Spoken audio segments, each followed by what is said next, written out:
Welcome to RNS Podcast. I'm Dylan. And I'm Evan. Sorry, my voice is really fucked right now. Yeah, Evan was partying pretty hard last week. Yeah. Actually, I had a brutal battle with COVID-19 recently. Yeah, he's actually joking. He's on the ropes. We're doing this through Zoom. Evan is currently on a defibrillator. Yeah. I'm in the hospital. I said that like a rugrat. I'm joking. No COVID. No, you can't even joke about COVID. No, because you were just screaming at a concert, right? No. How did you get that then? Well, when I came back, I got sick. I was coughing my ass off. You were sick. Yeah. That's why I got tested for COVID. Because I was like, oh shit, maybe I got COVID while I was in Philadelphia. I went to Philadelphia for anyone who gives a shit about my life. I came back, I got sick, but it was not COVID-19, so I'm all good. Yeah, so hopefully whatever the fuck you have, I don't get that.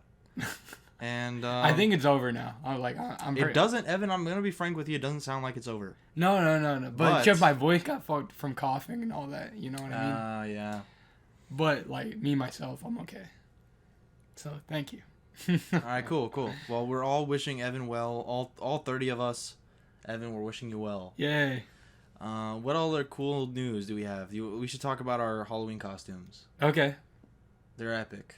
They're awesome. We're being I don't even want to say because I feel like it's embarrassing as fuck. No, okay. Well, you're the one that was like, "Can we talk about our Halloween costumes?" Yeah, we should. But I'm like, oh my god. I'm like, we're in on the joke. Don't worry. Okay. But we're doing this earnestly. We're not doing it ironically whatsoever. I'm being the Joker from 2019's The Joker. Evan is being Drive from Drive. Drive from Drive. And we're trying to get someone else to do another one. It's kind of like, you could say Sigma males, but if you're a normie, right? Like I tried explaining this to a normie and I was like, oh, we're being edgy, acclaimed film characters. So take it either way. But we're trying to get someone else to be Norman. Patrick Bates, yeah. Not Norman Bates. Jesus. He's a Sigma male too, though. Yeah. That's maybe the greatest Sigma stare of all time at the end of Psycho. You may be right. Yeah, that is a great Sigma stare. The meme pages forgot about that one. We're also trying to get someone to be Travis Bickle, Taxi Man. Yeah, Taxi Man. What's that my favorite Scorsese movie? Crazy Taxi. Yeah, Crazy Taxi. Yeah. So yeah, epic Halloween. We're gonna go drink under a bridge or something, I guess. Anything else?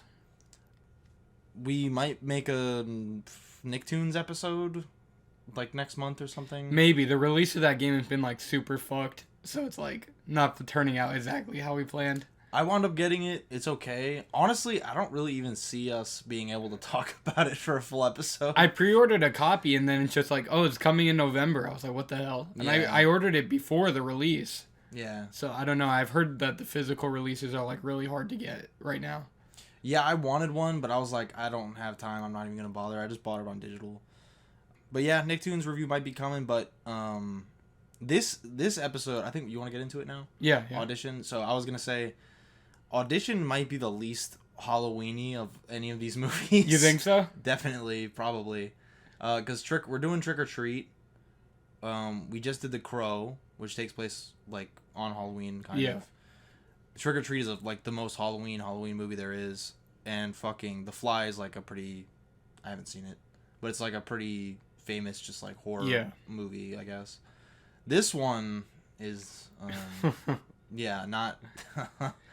I've been waiting for this. So this is your first time seeing it, so you have to give me your raw reaction to this shit. Well, if you're watching this blind, this review for some reason, Audition is a Japanese horror movie from 1999. Yeah. Mm-hmm. And it's directed by Takashi Miike, who's one of Evan's favorite characters. BK, bro, get it right. Yeah. We're in America, so his name is Mike. So. Fair enough. Yeah. Mike, Mike. There you go. Your voice is fucked, so you can't give me my pity laughs. You're right. Yeah. But yeah, so good old Mike. He made a cool movie. It's basically about a lonely man. You're gonna have to let me. I want to go through this again, this synopsis, because I have a lot to think about. I don't know. Basically, it's about a guy whose his wife died when his son was younger, and he's lonely. He hasn't had a wife in a very long time, and then he wants to get back out there. He works for a film company, So his friend is like, let's do auditions for a movie, and you can just scope out bitches. Yeah, pretty much. Audition. Yeah, the audition pretty much. For the most part, it's mostly for him to just to meet a woman. Yeah, it's like it's not real, really. They're like, because the guy was like, I'm sorry, I don't know any of the characters' names really. I think Asumi is the girl. Asami. Yeah. I watched a week ago. So I'm a little furry. I'm a little furry on it. I'm a little fuzzy on it. You are a furry though. But the main guy who wants a beautiful bride, he I think his name's Aoyama or something. I'll never remember that. We can just say the main guy. The main guy who wants a beautiful bride, who's like a good dude, by the way. Like, we can talk about that. Yeah. But I just don't want. I think it's up for debate. He's not a bad person though. I wouldn't say he's like a bad person. Yeah. But the what was I saying? So his friend, that's like his coworker at the movie studio. His coworker is like, the movie will be like, we'll go ahead with it. We won't get in trouble. It's not too weird. Like, we're just gonna cast for a movie and probably make it. Like, I have this script that would like calls for a bunch of attractive women, so we're just gonna let you choose a girl, and Yeah. It's on that Harvey Weinstein type shit though. It is. Yeah. It is. That's what I was thinking. I was like, this is kind of. Like, it was before all that shit was, like, super public, so it's very interesting. I'm gonna say I feel like it's kind of pertinent to the Me Too type of era. And I think the way I was saying, like, how he's not... I don't think he's really... I mean, he's not, like, a rapist or anything, but it's like... Okay, you're using... It's slimy. Yeah, you're using this audition to... But I was gonna say, that's how Harvey... women, yeah. This movie is how Harvey sees himself. Like, he's like, oh, I'm not that bad. Yeah. Like, maybe, yeah. You know what I mean? Because... He's probably like, oh, like, they know what they're doing. Like, I don't know. But okay, well, where do we land here? What are we going to talk about? So, okay. I guess we could talk about him and his son real quick. Okay, so the movie does open up with him and his son, basically. Because he witnesses the death of his mom. He walks into the hospital room as the mom dies, basically. The mom is on her deathbed, and like the dad is consoling her, and then their son walks in as she's dying. Yeah, and then it kind of skips to years later when he's a teenager.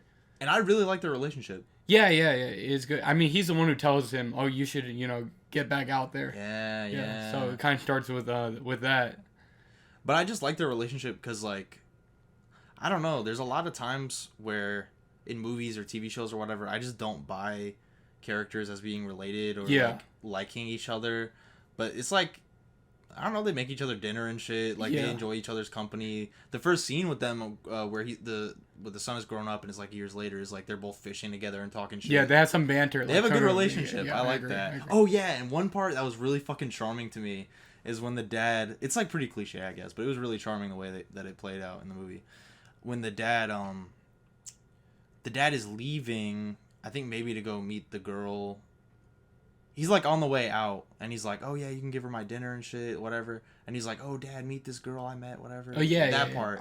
And then like they talk for a brief moment, the dad and the girl that the son met, and then like the girl like turns around or whatever, and he gives like the big okay sign and like winks at his son. That's fucking awesome. I don't know. It's charming. I have no dad, so it's just wish fulfillment. But yeah, that was funny. I like that character dynamic.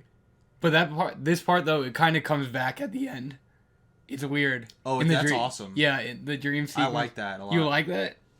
Like, what do you mean? It's like that scene is just awesome. Okay, yeah. When it comes at the I don't even know what they call it, a dream sequence or like. I think it definitely is a dream sequence. It's just it's very strange how it happens. I think what's Oh, do we skip to this now? Who cares? Yeah, let's just talk about it. Do you want to go like point by point on this, or do you want to let's just talk about it. So basically, because the plot is very simple. Yeah, he meets a very. It's a slow burn in this movie. It is a very slow burn. Yeah. Really, because the movie is classified as and I was telling your wonderful brother Joey, I was telling him this when he asked me about it. I was like, I wish I didn't know it was a horror movie. Yes, that would be awesome. It kind of sucks because now looking back, like years later, what's famous is like the image from the very end of the movie.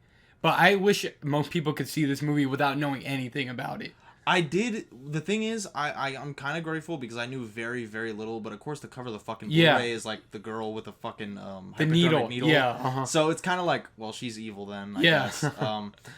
But I knew very, very, very little. So I do like I appreciate that. But just the fact that I saw a mystery horror like on the cover, it was on the cover or something. I was like, eh. And also, we're doing it for Halloween. You fucking recommend it for Halloween. But yeah, I wish I knew fucking literally like nothing. Yeah, because it's actually like, I don't want to say fun because it's not fun, but it's like, it's still engaging and it's still good when there's no horror shit going on and you don't really get anything even remotely.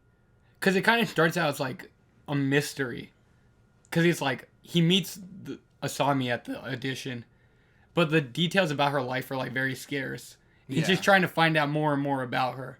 She's a little bit off, you know what I mean? And his coworker, the guy who set up the audition with him. Well, are they coworkers? I've always been unclear about that. Like, I've seen this movie a lot of times. It's always been strange. Like, I don't know if he works at another office and knows the movie people, or he works on movies himself. It's not really clear. I'm almost certain that they're coworkers. Yeah, but anyways, he's like, yeah, you should be careful. Like, I couldn't find anything about her. Like, he was doing research on her, but you know. Ayama, I think that's his name, the main guy. He's like just totally head over heels in love with her, like right from the beginning. Right when he sees her image, even before the auditions, when he's looking through the girls who signed up to do the audition, he's like, he knew right away that was the one. Yeah, remember he's looking for her in the room before she actually does her audition and everything. Yeah, but so my point is like, he's like, he can't be convinced, like, you know, just wait it out and see. Yeah, he was convinced before he met her. Yeah, kind of thing. But yeah, the only, like, it's good at building tension, but when I say nothing scary or like nothing like attention grabby scary happens until like halfway through. Yeah. Like, but there's like tension though. Like when you see her alone in her apartment, not even like the first really is it when she's in the apartment? The first even remotely creepy thing that happens is like she's sitting there alone and then this bag starts writhing like around when he calls her. And yeah. But before that, just the way she's sitting on the floor, like in her underwear, like with the shirt on. She hears the advertisement for the audition. And she's sitting in the room. That's like, that was already like, she's weird. Yeah. Yeah, it does a good job at building some tension before anything like blatantly scary happens. So I thought that was really good. You want to go back to what we were saying about the ending? Oh, yeah. You wanted to talk about that, like, dream sequence type scene.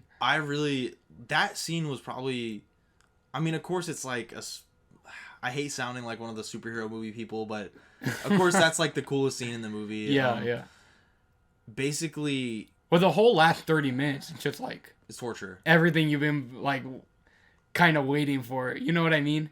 It's the whole payoff, yeah. Because you get the dream sequence and then you get the torture scene. Yeah. And then it's over. Damn, but I guess we should keep talking about the actual content before we talk. Yeah, I'm gonna be like, because anyone who doesn't know what the movie's about, they're like, "What, the torture scene, the dreams?" They're probably like, "What the fuck?" Yeah, it's really, there's this. I almost want to talk about it so I don't lose the idea. Do you mind if I just keep going? Yeah. Basically, the feeling you get when he has this whole dream sequence. Basically, he's being tortured, and I think what it is he's hallucinating because he's like bleeding out and like the immense pain. Well, there's like two different dream sequences. It's first when he gets when he takes the drink and it's spiked and he falls to the ground. And there's one there. That's the first one, and then there's one when his son walks in after he got his foot cut off. Yes. So there's two different ones. Yes. Yeah. But just the feeling you get when he kind of comes back to reality. I don't know. I'm sorry. I haven't seen. Evan, how many times have you seen this? No, at least over 5 times. At least 5 times. Yeah. Like I said, I only seen it the once like a week ago. But so I might get shit out of order a little bit. But when he's being brutally tortured by this woman. Yeah. And then he kind of basically he has like a fantasy now. Which one comes first? The fantasy with the girl? That's second, right? Yeah, he's like, when he wakes up, he's like, oh, it was all a dream. Right, sorry, okay. The fantasy sequence I'm talking about is the second one, where he basically wakes up back in the hotel before she had left. I guess fucking it's confusing if you don't know what. Okay, basically before she tortures him, this is all you need to know. So they meet each other, they hit it off, they go on a vacation together. She goes missing. Well, that's true. That is basically all you need to know. But they're dating for quite a bit, it implies. And I actually like the way they do that, where they have the dates. Like, the date montage is pretty cool, because it's because it, like, skips. It's like one conversation almost, but it's, It goes to 2 different locations. It shows you the passage of time, and so that's clever. But, what you also need to know is, they're dating for a long time, and then they go on this vacation, and he's planning to propose on that vacation. And then she just dips, like, she just leaves in the middle of the night. And also, it's pretty cool when that scene is super tense. When she's like, he's talking about, like, oh, let's go here, let's go see these sites, let's go, I know a good place to get food. And then she just, like, quietly strips naked and lays in the bed under the covers, and she's like, come to me or whatever. Yeah. And they're just talking, but, like, they're talking, and that's, you know, not to diminish whatever comes before it, but the really cool part to me is the way that it cuts. Like, when she leaves, it's like really subtly violent. Yeah.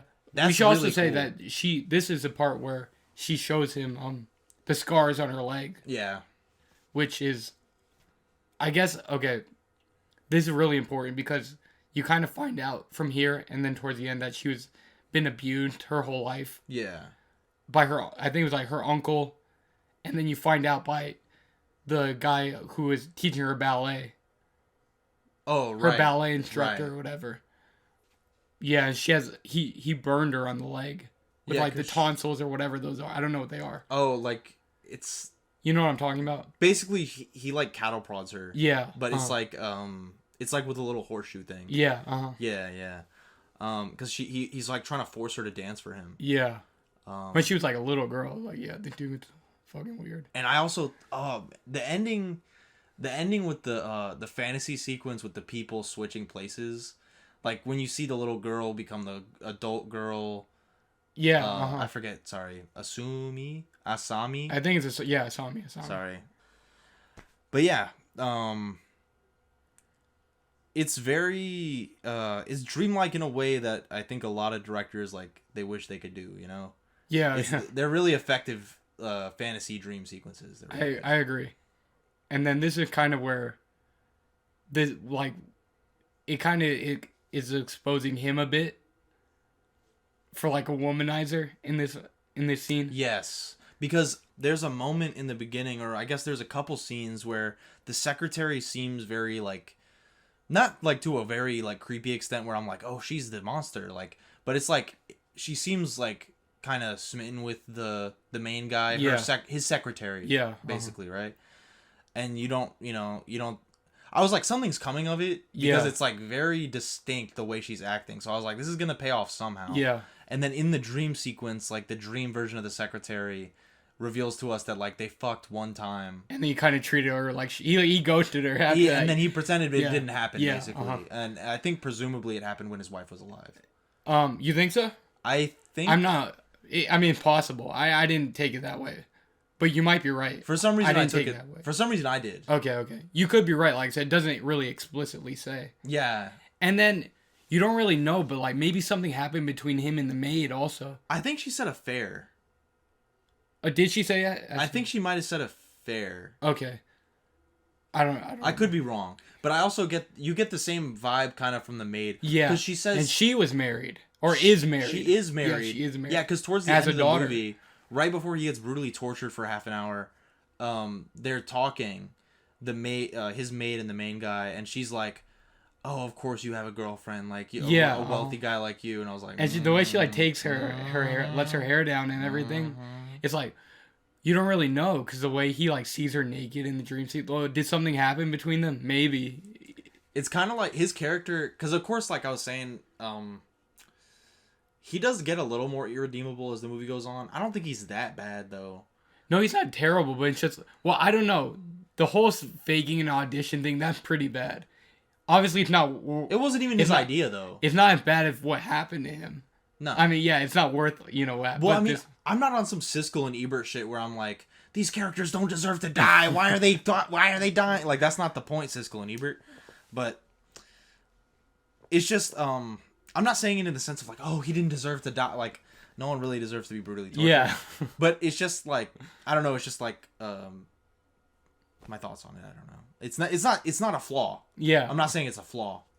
Just a thought.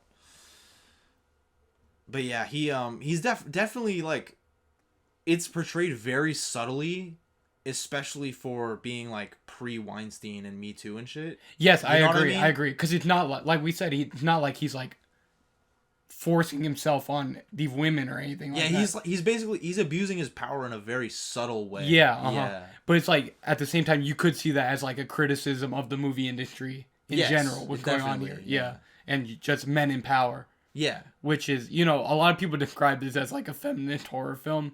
And if you look at it at that angle, I think, oh, okay, you could see what they're going for. What is it called? There's a mythical creature that's like that. Or it's either an urban legend or a mythical creature where it's like, if you cheat, it kills you. It's on Supernatural. But I'm not sure. It's kind of like a really good version of that. Yeah. Because I remember when I was a kid, I was like, that's scary. I don't want to cheat on no girls. Yeah. Get eaten by a ghost. Well, this movie scared the shit out of me. I was like, damn, like... When was the first time you watched it? Like in high school. Oh, yeah. For context, we're 23 now, so that was like 5 years ago? Over. Well, oh, yeah, it would have been like 6 years ago, at least. I don't remember what grade I was in when I saw it, but I saw it in high school. Right. And at the time, I was like, oh, goddamn, it's like, what if you just went on a date with this chick and then, then she ends up being this level of fucking insane. And because of the cover of the goddamn Blu-ray, yeah, Evan generously lent me his Blu-ray, by the way. So thank you, Evan. Of course. Shout out to my co-host Evan. But just because of the cover of the fucking Blu-ray, I was like, well, she's evil. Yeah. Which sucks, because I mean, the way she's like portrayed as creepy immediately, and the guy's like wary of her. You kind of get that indication just from watching it. But I wish I didn't know. But anyways, one thing I knew would pay off is when she was like, "I want you to love no other person but me." Yeah. Because I was like, that's literal. And then it was. Yeah. Because when she's torturing him, she's like, he's like, don't touch my fucking son or whatever. Yeah. Or he's not even mad. He's just like dying. Well, he can't say anything, because he's paralyzed. He's just kind of like, oh no. I think he does say something like, oh, like, yeah, he says, please just leave my son. Yeah. Leave him out of it or something like that. And she's like, see, you love him. You lied to me. Yeah. Well, we can see, like, because of her past, she's extremely clingy. This is, like, clingy to, like, the umpteenth degree. Yeah. She has trust issues because, all the people who are supposed to be, like, her loved ones or whatever, her past, just treated her like shit. Yeah, no one's been good to her. Yeah, ever, really. So, we see that he's not the first person that she's done this to. Oh, well, I think, right, the indication is, because remember, or I don't think, not necessarily, but she killed her first agent, right? Well, no, he's in the fucking bag. Well, okay, well, she tortured him or whatever. Yeah. Yeah. So, we talked about this earlier. There's a moving, like, a bag we see moving. So, she says that there's somebody who manages her. It's like, she says she works for this, she works in a bar and she has a manager who works at a record company or whatever. Well, her, Ioma's coworker says he couldn't find any details about him or whatever. Come to find out, basically, she was in some kind of relationship with this guy, and he actually was, he had a girlfriend who worked at the bar. Right. Well, she killed her and then tortured him and then kept him as like a pet or whatever. Oh, yeah. In the bag. And the part where... she cut off his tongue, some of his fingers, and I'm not sure if she cut off his feet or not. She did. Okay. She did. I remember. But she keeps him in a bag. Yeah, stubs. Yeah, she keeps him in a big cartoon burlap sack. Yeah, And there's a part where the way she feeds him is she vomits into a bowl. Yeah. And then he I think this is like the first extremely like disgusting or disturbing thing you see. Yeah. Because he sees this when he first passes out. So I wanna ask you, what do you make of that? The fact that he kind of like sees what's going on with her while he passes out. Like, obviously it makes no logical sense, but it's kind of a way of giving us some exposition visually about her. Like, what's really going on. Wait, I'm sorry, because like I said, I get I'm not super solid on the movie, right? Because I only watched the one time. It was last week. So when he sees that, right, like when he sees the girl feeding the previous tortured man. Yeah. I'm so sorry I don't know the fucking names. I am. It's okay. For everybody, this episode is like super off the cuff. Me and Dylan have just been like really busy lately. A lot of shit been going on, so we apologize for that. But yeah, anyways. This episode, like, if we actually got views, this episode would get no fucking views.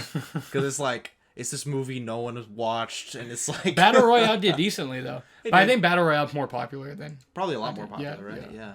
But, I mean, fucking... We usually get 30 views, so everyone that subbed that watches, man, thank you. But so when that... Like I said, I'm not too solid on the chronology of the movie. So when he does see that, what is happening? What point is that?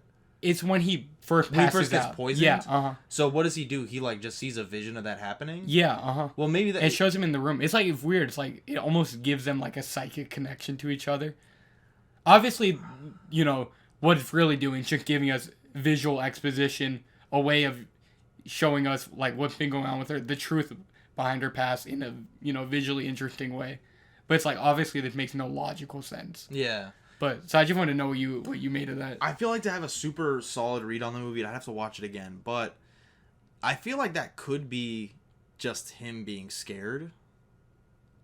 That could not be real. Like, maybe he's kind of in his head when he's passing out. He's kind of putting stuff together and he's just thinking about that. That is possible. But the fact that we saw the bag earlier in an unrelated scene, probably not. But no, I think you're kind of on just the right track. It's just like, yeah. I mean, like I said, there's a big leap in logic there, but I see what you mean. Like, he's kind of piecing together what the truth is. Because he finds out about the missing tongue and the missing fingers when he goes to the bar. You know what's funny? When he's trying to find out where she's been. I've seen that tongue before. What? Yeah. What do you mean by that? I don't remember where or why. Oh, you mean you've seen that shot before? Yes. Like from the movie. I was like, what do you mean you've seen that tongue? I've seen that tongue before. What actress does that belong to? I think No, but there's a shot where he hears the scary story about the people in the bar being brutally murdered. And then it shows the tongue moving on the floor. And he freaks the fuck out.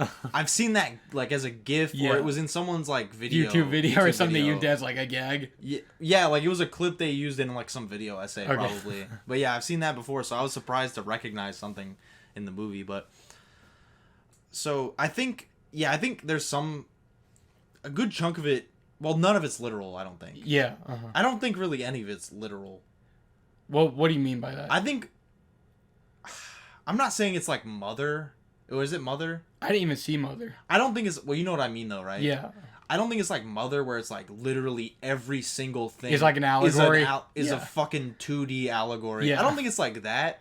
But I do think the movie is like... If it has like a foundation, it's not literal. Okay, yeah, I can see what you mean. I don't think it's supposed to be like, here's a story of a daddy. It's not like that. Yeah, okay. It's like, I feel like the whole thing is very distinctly about, like, I don't know if you could say relationship and dynamics and relationships and shit like that. Yeah, I agree with you. I don't even know if this is the right way to put it, but like women taking their power back from like abusive men. I get that makes sense, and that's an aspect of it. But the only thing is, I kind of agree with you. It's just like it paints him in a much worse, because he's not that bad. Yeah. He's not that horrible of a person, like we said. I mean, he treats her really good, and he's a great dad. Have we seen like that? But that's what he's going for. Like you said, it does that in a very subtle way. Like you were saying, it does that whole Me Too type thing in a very subtle way. Yeah. But like we said, this was years before that anything like that was even really brought to light. So. Which is, it's very surprising to see such, like I said earlier, like such a subtle take on that. That kind of dynamic way before it was in the public consciousness. But I think, like I said, so what you're saying I think is an aspect of it, but I think it's less so about that and more so about like power dynamics, not even power dynamics, I don't know how to say it, just relationships in general. Mm-hmm. Because there's I don't want to sound too sexist at it, but I feel like because the way you're saying this is a feminist movie, I almost feel like it's the other way around. Not that it's like a meninist movie. Meninist. But I feel like it's it amplifies like toxic traits of a woman to make it well, like scary. we said, there was the clingy thing. I don't think it's just her being clingy. Well, it's her also being, evil and torturous. Well, yeah. As a woman does. But I will say this though, but all of that, the reason she, has went insane is because how she's been treated by men throughout her. That's true. And I feel like in the same way that what her punishment for the main guy, it's like it's almost like a revenge. It's like, what's that movie called? I don't know if it's I Spit on Your Grave. Yeah, like I Spit on Your Grave. It's almost something like that. But that's much more. That's a lot worse. Because what happens to her, it's like, oh, she gets raped and stuff like that. Then she goes and kills her rapist. Well, she's the good guy too. Yeah. This movie is like, I mean, of course, I sympathize more with the dad, but I'm saying there are people who see her as like an avenger. Yeah. You know what I mean? Like obviously, because like you said, it's not painted in the light like a movie like that where she's the good guy. In this, it's like. He's very, very clearly the main protagonist. Yeah. And she's painted as, like, the antagonist. Yeah. But a certain reading of it could be, like... I don't think what she does to him is justified. But like you said, if you just don't look at it in a literal sense... Yeah. It's like, okay, this is women getting their revenge on men for the terrible things they've done. Or these toxic traits we're talking about that women may have.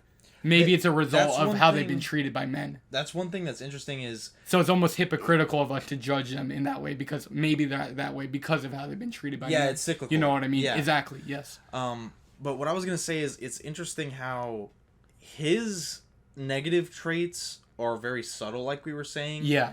But hers are painted. Her negative traits are, like, they're very extreme, and also the negative traits of, like, her... What was it? Her teacher and her dad, basically. Oh yeah. Her uncle, I think it was her uncle. I think I forgot exactly what happened. Her parents died or something. The people that raised her. Yeah. Whatever you want to say, they were like most girls. Like, I'm not saying sexual assault is not extreme. It is, but most girls aren't like burned. Oh like, yeah, forced yeah. to dance by like a creepy guy. Like, it's. Like, her trauma and it's extreme. Her trauma and her reaction are both very extreme, whereas the dad is kind of living in the like, because she real mentioned, world. like, oh, she suffered from hypothermia and stuff like that. Yeah, she got like, that. Like, her mom forced her to take a cold bath when it was, like, winter. Yeah, and she got hypothermia. So, yeah, her, like, abuse and her reaction are very extreme, but his life is very normal. I guess that's kind of the point, is, like, you can see that as like, well, no shit, because that's the explanation for why she's super evil. Yeah. But I don't think it's that simple. I don't know. Because I don't think it's like a justification. I think it's more like an allegorical thing. Yeah, I agree with you.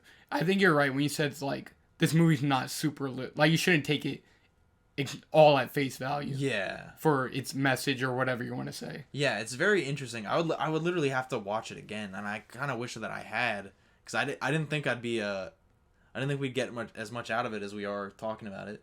But I did think that, like, all the relationship stuff at the end was really interesting. And also, one thing I wanted to say that I kind of skipped past earlier, that part where she's, like, pulling up the fucking... she's pulling up the sheet, like, to show her scar. Yeah, yeah. In the hotel. That scene, for some reason, to me, was, like, so tense. It was really good. I can see what you mean, yeah. Because obviously... It was really good. Yeah, you were saying this before.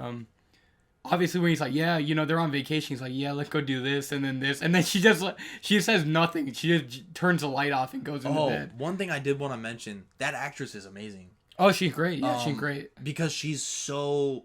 Like, she's not overtly creepy when she's with him before she goes crazy. Yeah, she's not overtly creepy, but she's very cold.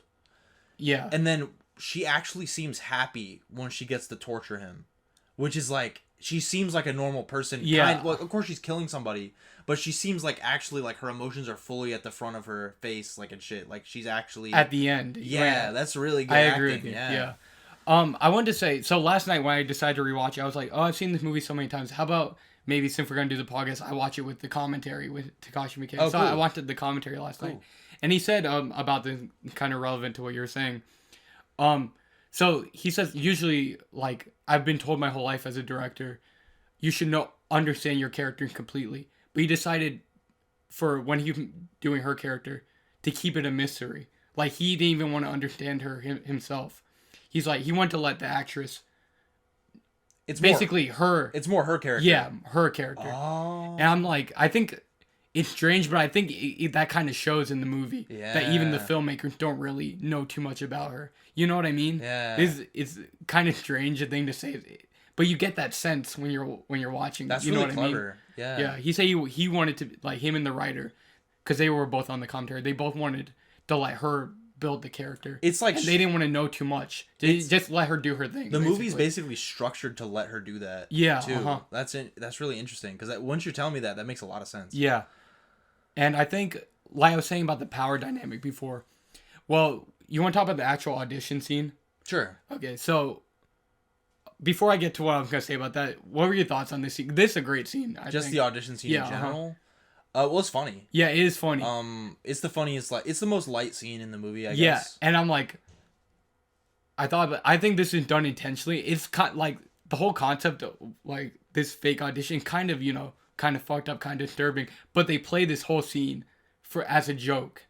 Yeah. You know what I mean? And I think that's done very intentionally. It's almost like an MTV thing.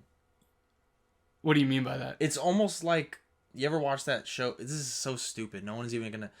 First of all, no one's fucking listening to this. And out of that fraction of nobody that's listening to this, no one's gonna understand what the fuck I'm about to talk about. There was a show called Next on MTV, I think. I wonder if I've seen that. It was basically... It was a gimmicky, fake reality dating show. And I won't go into detail about it, but basically it's very produced. It's very, like consumable. And it was from, like 2000 or whatever. It reminds me of that a lot. And until you just mentioned to me, like, have you ever had a really good teacher? Like, you kind of just taught me. You know what I'm saying? Where they put it in such a way that it's like, you'll figure out for yourself. And I was like, oh shit. That's why it was like really lighthearted. That was purposeful. Yeah. I think it's like, I think this whole scene is just a criticism of the male gaze in general in film.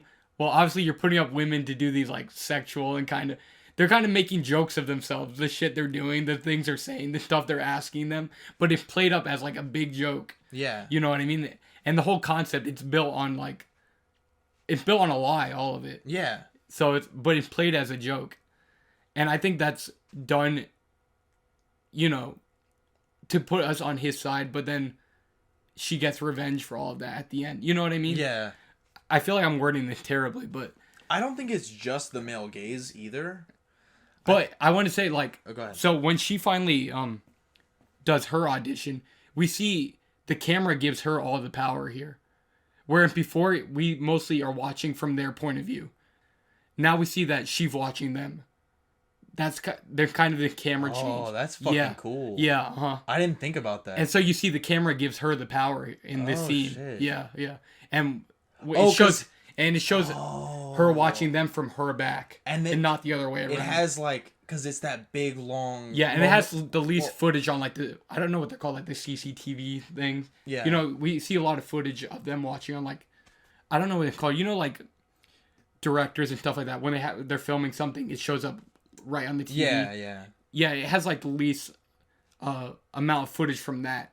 You know what I mean? We see a lot them watching the girl through that footage on that screen.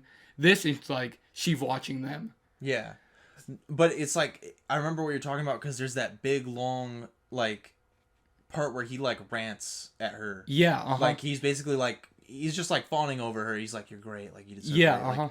Yeah, shit like that. I love that you did ballet. I love that you like dying people. It doesn't show her face that much in the scene. That's awesome. Yeah.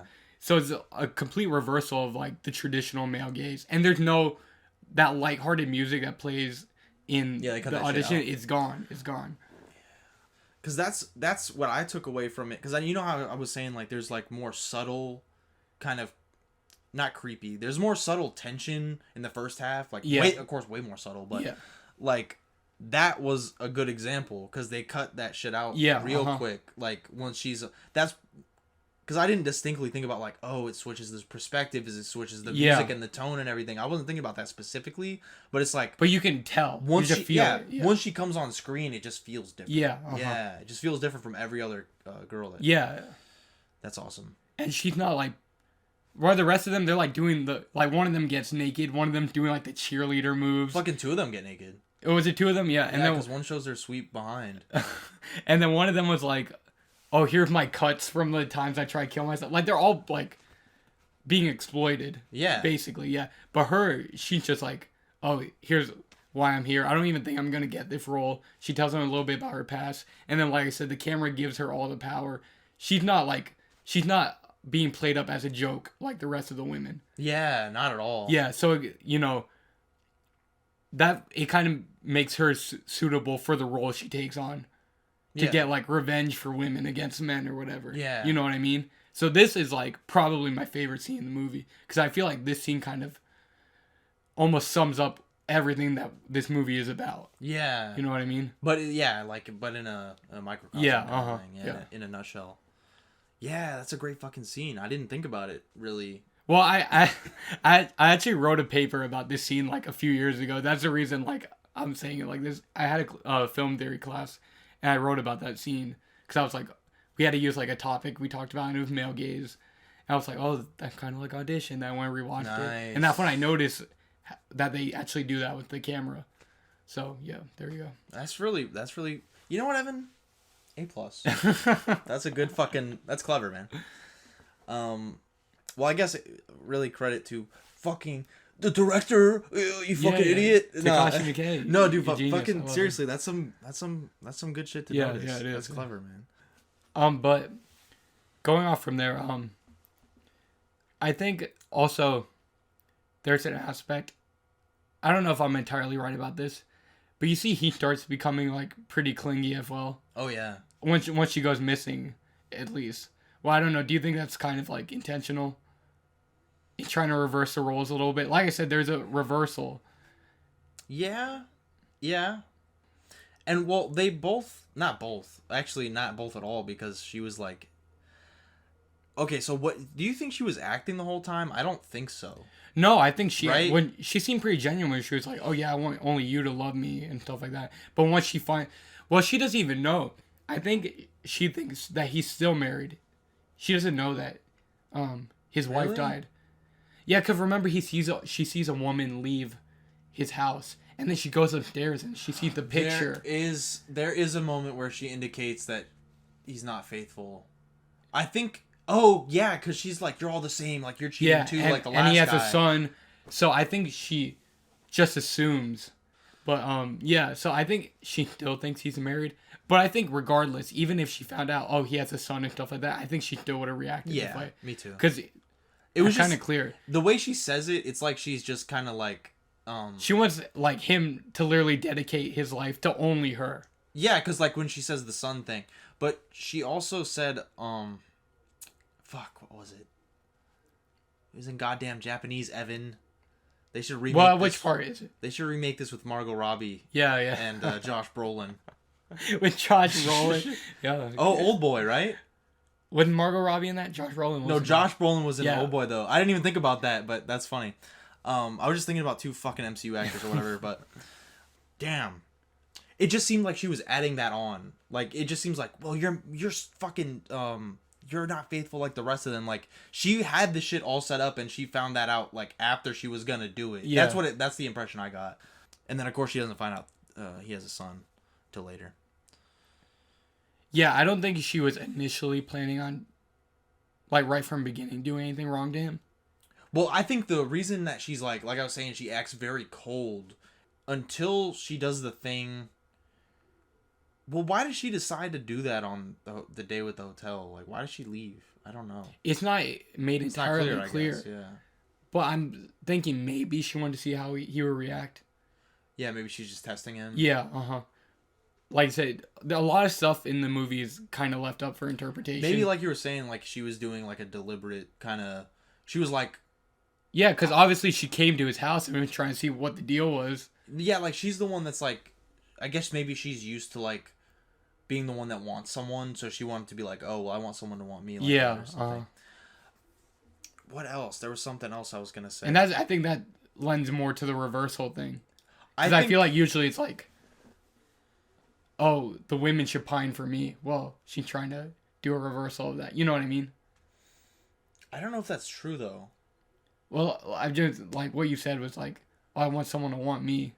Well, I think it's a reversal in the sense that she wants to, like, but I don't think that's like a gendered thing. Okay. I just think it's like a her thing. Where maybe, maybe I'm reading too much into it. I think it's like she's desperate for affection personally, because I think generally it's like men chase women. You're right. But I think she's just used to like, oh, I've said it fucking 3 times in a row, so let me move on. But do you want to talk about the actual torture scene? Sure. What was your reaction to this? I was like, oh no. Did it actually like?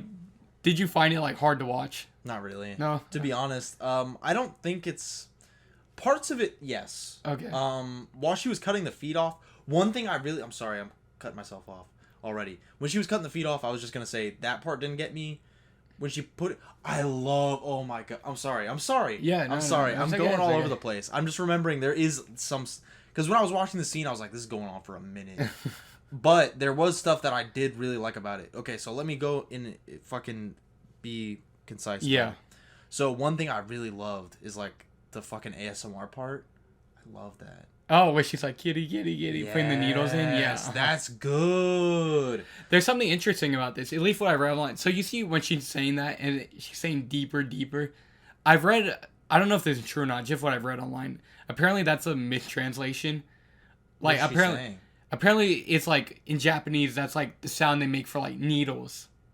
Oh, so she's just making like a needle sound, but they can't really translate it. So they said like, oh, deeper. You know, have you ever seen I like deeper though. Yeah. I like that. That's awesome. It's scary. It's cool. I like that. I'm kind of glad that's not like what it says. Yeah. Like I'm glad well, it's like I don't even know how they would translate that. She could I guess I guess it could say like squeak squeak squeak. Yeah. Or it could say like onomatopoeia. And is that what it's called? Like noise, like it would be like the sounds. word for a noise. Yeah, it could just say that with an asterisk. Yeah. Uh-huh. But I like deeper. That's so good. Like it is. It's very creepy. Cause she's like she's so into it. Yeah. Like it's so cool. Like you said, that's like the first time she seems like really happy. Yeah. When she's torturing. It's like I think that I'd have to look at it again, but I think the makeup even like. She's pale, and then she has red in her cheeks when she's actually torturing him. Like and of course, like I said, the acting changes completely. Yeah. That's great, and I love how like when she cuts off the foot, right? She throws it. Yes. And that it's like once it's not part of his body, she doesn't care. Like she's like, I want to keep torturing him. Yeah. You know what I mean? It's not about the gore; it's about the torture. Yeah. Like I don't know. Because she starts cutting off his other foot. Of course, and she's like, now it's time for the right one. Yeah. Yeah. That was really cool because it's like a very short thing. It kind of connected with me immediately. I was like, it's like she's eating something. Yeah. Or like, you know what I mean? And she's like throwing away the bone. Yeah. Like, yeah. That was really good. That's a very interesting way to look at it. I never thought about it like that. It's probably not even that deep, but no, I mean, I don't think you're wrong. It's just like, and just a lot of her shit. I feel like we could talk about just her for like an hour. Yeah. Like she's really fascinating. And what else? There was of course there was a bunch of stuff I was tripping over my words trying to talk about that. I think that just this scene in general, it is, because like I said, I saw it in high school. I think this was one of the first like disturbing movies, whatever you want to say, I ever watched. Yeah, because it's not like a horror movie. Yeah. It's like it's like... Yeah, so there's something I want to say about that, how it's not necessarily a horror movie. Well, I think this movie, and especially this scene, are really influential on what was to come for horror in the early 2000s. Like Saw and shit. Yeah, the whole torture porn genre. Yeah. I think Audition is like at least one of the earliest examples of the modern torture porn horror genre. And I think it led to movies like Saw and Hostel. I mean, even Eli Roth, who made the director of Hostel, admits he credits Audition. Yeah, he's a huge fan of Audition. Nice. And Takashi Miike also has a cameo in Hostel. Really? Yeah, he does. So. Oh, sweet. So obviously he's a fan. And there's the whole foot thing in Saw also. Oh. Him cutting the foot off. When he's chained to the radiator or whatever. Yeah, so I think a lot of American what came for American the American horror genre like 5 years later. Yeah, in the early 2000s have a lot to I don't know. I don't know. They owe it to this movie. Yeah, they're indebted to Audition. Yeah. I would agree with that. We've been talking about some influential shit. we have. This ain't The Crow? Yeah, we have. Look at us. We know That's because me and you, we know what's up. Yeah, this is the real nerd shit. Exactly. Guess what? We're not talking about Matrix. We're talking about The Crow. Exactly. Guess what? We're not talking about Saw. We're talking about Audition. Fuck yeah. Andy. But Saw's dope. I like Saw. Saw's cool. Saw's cool. No, the Matrix is cool too. Yeah. No, I'm just saying it's interesting that we watched two kind of like influential movies back to back. There's probably some more shit about the torture scene I wanted to talk about. Just the deeper thing was amazing. She cuts off the foot. She do anything else? I think it's also just you don't touch a man's whiskey. You don't. That's you really don't touch a man's whiskey. You don't. You don't do that. We actually have a bottle. Can I say this? We have a bottle of Jim Beam. We got literally right behind the fucking laptop. Behind the laptop, we got a handle right there. You don't touch a man's whiskey, no. But yeah, I think also this scene is it's similar to the audition scene where it gives all the power of the camera to her. Well, of course. Yeah. Where, but in this, of course, like the audition part, I didn't notice it because it's like, But in this, obviously, that's a lot more subtle example. It's really good in that scene. But I think these are the two. I don't know if I should say most important, but these are two big scenes in the movie: the audition and then the torture scene. Yeah. Yeah, and they both kind of mark because the audition scene's not like halfway through the movie, but it's like close. Yeah, a little close to the halfway point, and then you get this right at the end. They're like the two climaxes, basically. They're, you know what I mean? Yeah. Yeah, because you kind of get that. I guess I think there's supposed to be like 3 turning points generally in stories. I think that's what it is. Something like that. I'm not a writer. I don't know. Well, guess what, Evan? I am, so I'll teach you about it. No, because I think the first turning point would have been the audition. The second turning point probably would have been her leaving him. Missing. And then the third is like him dying. Yeah. There was something I wanted to talk about the fantasy scene. Well, of course, we didn't even mention it really outright, but the part where like he's getting his cock sucked by a bunch of girls. So it starts out like he's imagining she's like blowing him. She came back. Yeah. And then it shows. That's when we find out something happened between him and the secretary. Yeah, because she turns. It's like she turns into her. The shot transitions, and then it's just the secretary now. And I think that's when she talks about like, oh, like you never talk to me again after. I think she said it was like a New Year's party or a Christmas party or something like that, where something happened between them. And like you said, I never thought about that, but he might have still been married when that happened. I didn't think so, but you might be right. Yeah, that's pretty cool. Because the wife is also featured in this whole like fantasy dream sequence or whatever. Right. It's not in a really like bad way where she's like looking down at him. But remember, she's like, it shows him again in like the second date, like the more fancy type restaurant. He looks over and his family's there. Yeah, and he's like, oh, I want to introduce you to her, and his wife is like, not her, right? Yeah, he's like, what? Like, I forgot what she says. I think she says, please, like not her. Yeah, that's very interesting. What do you think about that? Maybe I think, because of course when I was watching the movie, I didn't think too much of it, but now I'm thinking maybe she meant the age. Oh yeah, because we didn't even talk about that. She's much younger than her. I feel like in the movie there's an element of like you've gone so far into the movie where it's like, well, this bitch is scary. So it's like it's supposed to be like, oh, he's having a dream. Of course, he's scared of the girl, and this is just his thoughts. But also kind of the remnants of his wife. Like you could take it in a supernatural way, whatever you want to say. But she's kind of remember when he's looking through the resume for audition, and then his wife's picture's there, and he turns it around. Yeah. That's funny, but it's like the way you're looking at it's like, oh, almost a ghostly type thing. Yeah. But what I was thinking about his wife saying that being related to the age was like, god damn, I lost it. I didn't even think about that though, because I was like, she's much younger, because he's like in his 40s, early 50s. Yeah. And she's only 24. Yes. So there's a reasonable enough age gap between I guess them. I don't... The thing is, I could probably get a more solid read on it if I fucking spoke Japanese, but guess what? I don't. But the way she says it seems a lot more dramatic than it would be if it was like... Because she's not, like, disappointed. It's, like, scary. Yeah. But also it's in his head. So what do you make of that? I don't know. But I think outside of maybe just being a creepy moment, which it does play as a good creepy moment, where she's like, not her. Like, it's the way she says it seemed to me like she was kind of being like, that's like, I can see into the window of her soul. She's like a demon. Like, that's almost how it reads, but it could just be like I'm disappointed in you. Yeah. I'm not sure. That was always what I wasn't sure about. Really, it's like, if wife doesn't want him to move on. But you said the age thing, like you said. But I think the emphasis... That is kind of strange, yeah. I think the emphasis was, like, on not her. Like, it wasn't like...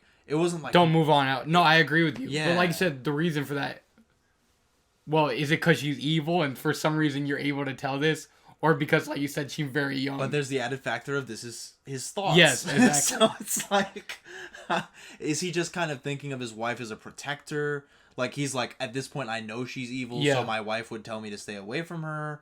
Or is it like... I think there's a little bit of that, is it like sure. Is it retrospective, where she would have, like... Would his wife in his dreams have said that when they first met? I don't know. Yeah. It's complicated.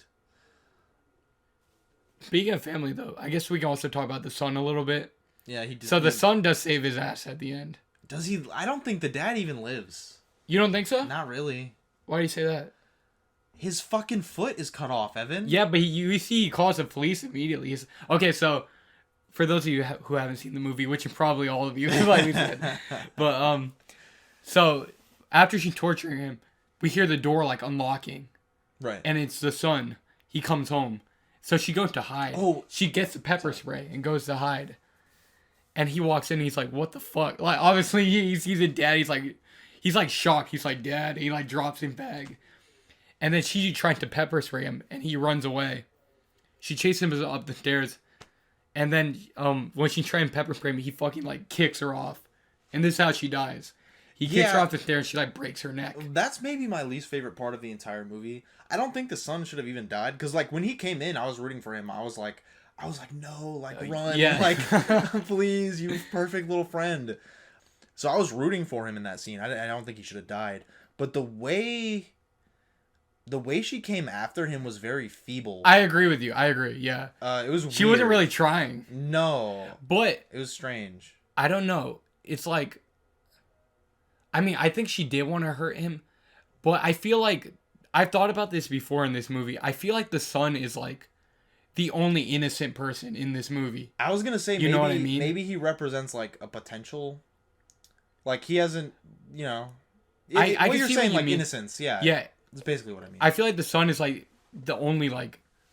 I don't want to say he's the only good person because, like I said, for the most part, outside of her, the like, mom was probably all right too. Yeah, the mom, but she died. Yeah. Like the main guy, his coworker, they're doing something slimy, but they're not horrible people or anything like that. I guess she's a bad person, but anyways, pretty bad. Yeah. My point is, as far as the men go, he's like the innocent one. Yeah. And if we see, he didn't try any, like he has a girlfriend. We were talking about this earlier. He didn't really even try to do anything with her. He just thought she was pretty and invited her over for dinner. Yeah, and he just wanted to talk about dinosaurs with her. Remember? That's really cute. Like he just loves dinosaurs. Yeah. And he was like, yeah, man, like look at my Stegosaurus. Like, yeah. So I think there's something like he wasn't like trying to take advantage of that girl or anything. No. I think he said like, he wasn't sure if he wanted to go on another date with her or not. I forgot exactly what he says to his dad later. But so the point is like, as far as the whole male thing goes, he's the most innocent one. And I think that kind of gave him the role to be the one to kill her off. You know what I think mean? Maybe, like, this is probably also reading too much into it. Maybe not. I don't know. But maybe that's why she wasn't trying so hard. That's kind of what I'm going to say when you were saying that she's kind of feeble. I don't know. Maybe she was just a little hesitant, and she was kind of like, well, he's here now, and I'm killing this guy. Yeah. But then again, she did kill the dog. She fucking broke the dog's neck. I think you saw me when you were talking a minute ago, and I almost interrupted you when you were explaining the scene. Is that what you were going to say? I was going to mention the dog. The dog looked so stupid when it was dead. Like, not even just the face. It just looked so bad. I don't... Like, it wasn't a terrible effect, but it was just so...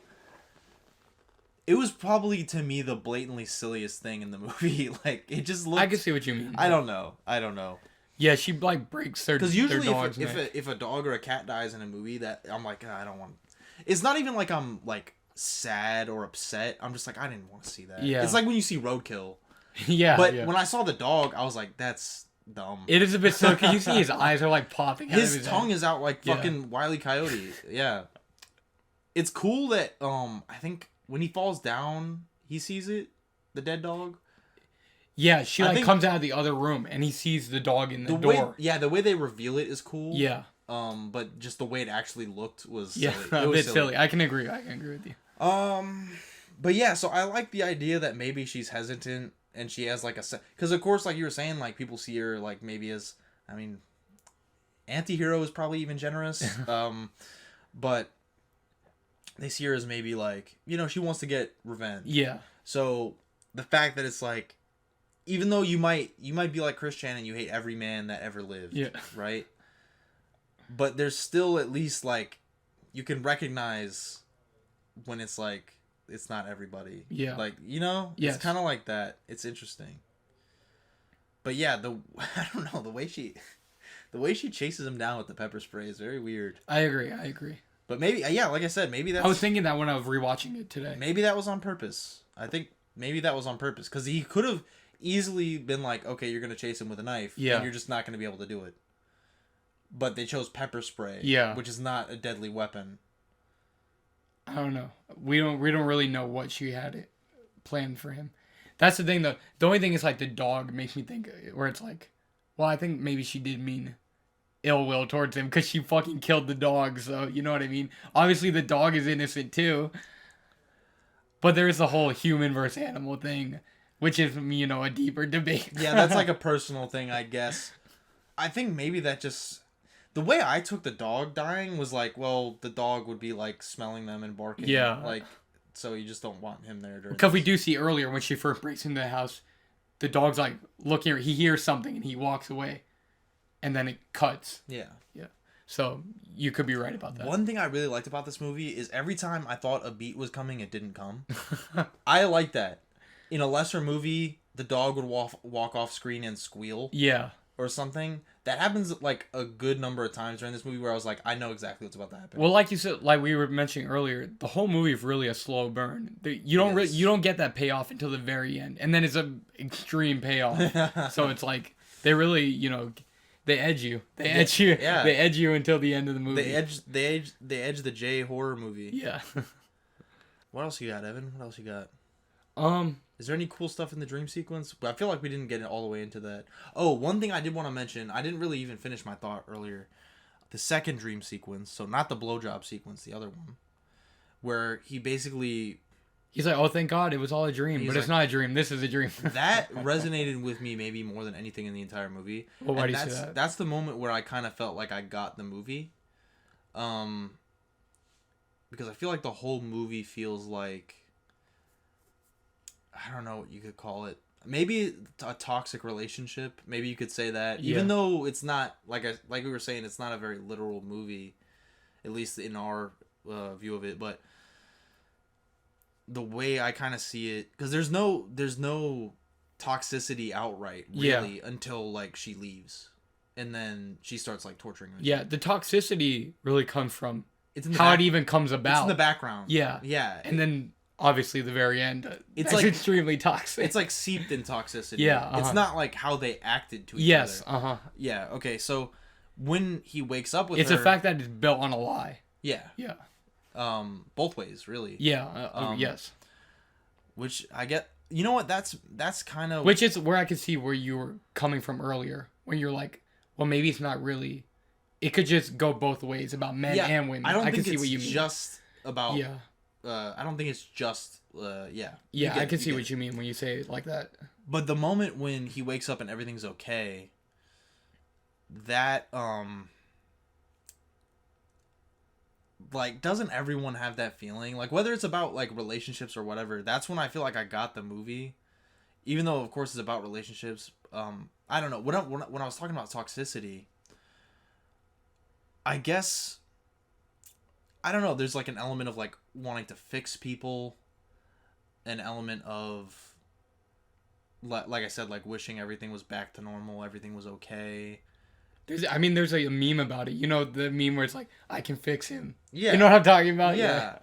I feel like it's like that. Yeah, I can see what you mean. That's kind of, to me, that feels like what the core of the movie is. Yeah.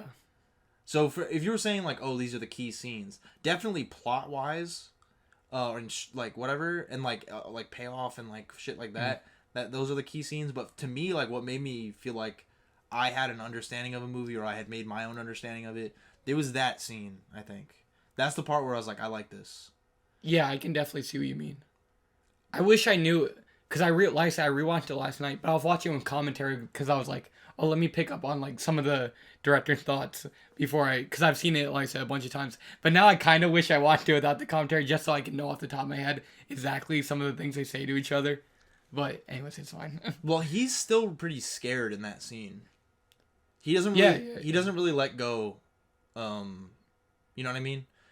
It's really like she's back to normal. She's acting like the same kind of weird, cold kind of way, and she snuggles into his chest and she accepts the proposal. Yeah. I don't know. There's something about that scene that I really connected with. Yeah, yeah. But it's like specifically, I guess, because it's a feeling everyone understands, but also specifically as a commentary about relationships. I don't know where that fits in, but I think maybe you can remember when he sees her, like, there's more fantasies, dream type stuff. When he sees her after she died, remember he sees her, like, talking? Who? Oh, yeah. After she broke her neck. And she says, like, verbatim what she said to him after he calls her back. Yeah, and she's saying, like, oh, I feel, like, so happy or whatever. And, like, I forgot exactly what she says. Like, she feels like she's happy she finally has someone in her life or whatever it is, you know, she says. Yeah, she says like... I think that kind of lends to what you're saying. I never thought I would see you again. Yeah. Yeah, it's like, it's what she says when she picks up the phone for the first time after their first date. Was that it? Yeah. Okay, yeah, she says, like, exactly what she said. And I think that also, like, yeah, I think that connects to, like, the, oh, everything's okay, but it's, like, her version of that. Yeah. Where she kind of is remembering when it was still perfect. Yes. Yeah. Wow, I never really thought about it like that, Dylan. That's a good way to put it. I never really thought about it. Well, really, the way I read it during the movie is because, like I said, I was watching this movie wrong. I don't watch Japanese movies, and like I said, every time I tried to hit a beat, and I was expecting a beat, it didn't come. So when I saw that, I was like, is she a fucking robot? What is this? Like, is her like tape recorder in her chest busted? Like, why is she saying the exact same thing? But I think that's what it is. She's, like, reminiscing. Yeah, that's interesting. I never thought about it like that. Just from a relationship type aspect. Because obviously at the beginning, always in a relationship, at the beginning, everything's perfect. Yes. And then you find out about each other, and that's when it's not so perfect. This is, like, an extreme example of that. I never really thought about it like that. It makes sense to me, too, because, like, his moment where he's like, I wish everything was okay, is like, I wish she just accepted the proposal. But her, I wish everything okay, like, she was starting to pick holes, like, after the second date. Yeah. I think based maybe on that interpretation. Yeah. You know what I mean? That's interesting, too. And the reason I think she was cold until she started killing him is because she was, like, she had her shell up, and she was waiting for him to fuck up. Like, it was an earnest kind of chance she was giving him, but she was also kind of just waiting for him to fuck up so she could murder him. Yeah. I think it's, like, both. I can see what you mean, yeah, for sure. I think you're right. Like, the kind of, her coldness wasn't just because she's a sociopath. It was actually, like, an earnest defense mechanism. Yeah, well, I guess we should say, like, kind of lending to, you know, defense, having your shield up. When she goes missing is after they have sex for the first time. I don't think they even had sex. I think they did. I don't think they did. Because, like you said, they can't, like, he gets into bed with her, and they roll around, and then they change it to the next morning. But it's I can only assume... No, but the way I interpret it is that somehow she punched him in the nose and ran away. Oh, yeah. That's not that. But it's like the way they cut them rolling around is like... it's not like a but then it's the next morning. It's not a jump scare, but it's like it's harsh. Yeah, it's a harsh cut. Like yes. not even just in terms of it's like a slam cut. In terms of like just the way it looks is violent. Yeah, maybe, it is because you hear like whatever, and then like maybe that's like I don't know, like her trauma, like that's like her trauma. But the way I interpreted that is like they don't have sex and she left. Okay, I think they did somehow, but maybe I don't know how to word this exactly, like to lend it to what you were saying. But it's like I don't know. Oh wait, she had her defenses up, and then she lowered her guard by having sex with him, and then after that, that's when she just goes batshit insane. Yeah, she completely lowered her guard. Now she feels way too vulnerable. Yes, exactly. Yeah. I think there's an aspect of that in it. There is also the fucking the rapist Professor X. Oh, her dance instructor. Yeah, okay. He meets him later. He was like, "How's that pussy, boy?" He literally said some shit like that. Yeah, he's like, I was like, Jesus Christ. Because when he said that, I still was thinking like they didn't have sex though. I don't think, but I guess maybe he asked that because he knew. I forgot exactly what he said, but he's like, I forgot. He said something where it's like distinctly sexual. Yeah, he's like, yeah, how was she, or something like that. Yeah, like, I think he literally says like, "How was the sex?" I think he says something. No, I don't think it was that direct. I think it was. God, now I'm like, oh, I should have watched it without the commentary last night. I think. But anyways, I think it was.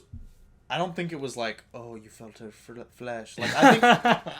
Who knows what it was in Japanese, but I think the subtitle said like, "How was the sex?" I think he said that. I think so. I don't think so. Anyways, but the we both get the point. Yeah. The bigger point. So yeah, he goes to see that dude. The we start finding out about her past after she's tracking her down. Yeah. He went to like her old ballet studio or whatever, and this dude is just like boarded up. But I don't even know how does he live there? I don't know. He's like boarded up in the old ballet studio, shut down. That's kind of like what we were saying about the movie not being super literal. Is like, what the fuck is this guy doing? Yeah. And he has no feet. Do you think she cut his feet off? Yeah, absolutely.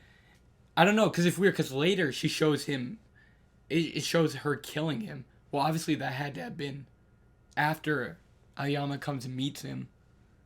But at the same time, did it actually happen? Did she really kill him? I don't know. Because it's during the dream sequence also. There's so many things towards the end where it's like you don't know what's real and what isn't. That's when I started questioning. That's really when I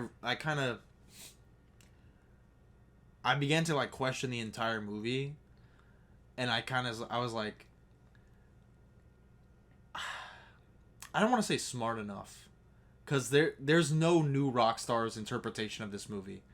There, like, for those of you that don't understand, what I mean is, there's no like video essay that could be like Audition Explained. Yeah, that's not coming out.